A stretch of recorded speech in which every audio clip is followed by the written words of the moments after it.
নমস্কার, আপনারা দেখছেন ডেইলি নিউজ রিপোর্ট। আমি দীপাঞ্জলি রয়। আজ আপনাদের জন্য নিয়ে এসেছি আজকের বিশেষ খবর। মিজোরামের কেফিংয়ে লরি দুর্ঘটনায় কাচারের ধলাইয়ের দুজন যুবক অকমল ও রাহুল মারা গেছে।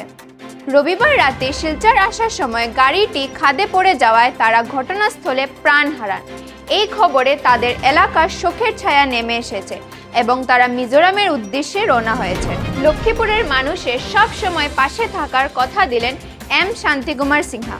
উনার ভালো কাজে খুশি হয়ে সমর্থক একসাথে হয়ে এম শান্তিকুমার সমর্থক ঘোষিত নামে একটি দল তৈরি করেছেন। এই দলের মাধ্যমে তিনি এখন থেকে এলাকার মানুষের জন্য আরও ভালোভাবে কাজ করতে পারবেন।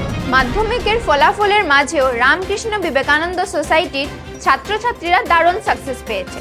কাছাড়ের প্রত্যন্ত এলাকায় শিক্ষার মান ভালো করার জন্য আশীর্বাদ ভবনে একটি সুন্দর অনুষ্ঠান করে এই কৃতি ছাত্রছাত্রীদের সম্মান জানানো হয়েছে। মণিপুরের শান্তি ও মানুষদের সাহায্যের জন্য সেন্ট্রাল গভর্নমেন্ট বড় একটি ফান্ড দিয়েছে।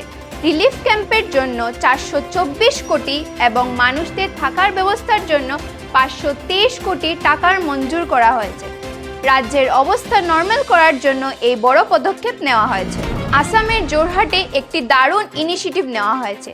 তেওকের ব্রহ্মপুত্র দ্বারে 10,000 গাছ লাগানো হয়েছে। এই কাজটির উদ্দেশ্য হলো শকুনদের থাকার জায়গা বানানো এবং ফেমাস সিঙ্গার জুবিন গার্গকে সম্মান জানানো। সবাই মিলে এই জায়গাটির নাম দিয়েছে জুবিন সেউক ছপরি। এটা ছিল আজকের বিশেষ খবর। আবার দেখা হবে নতুন দিনে নতুন খবরের সঙ্গে। ততক্ষণ পর্যন্ত আমাদের সাথে যুক্ত থাকুন।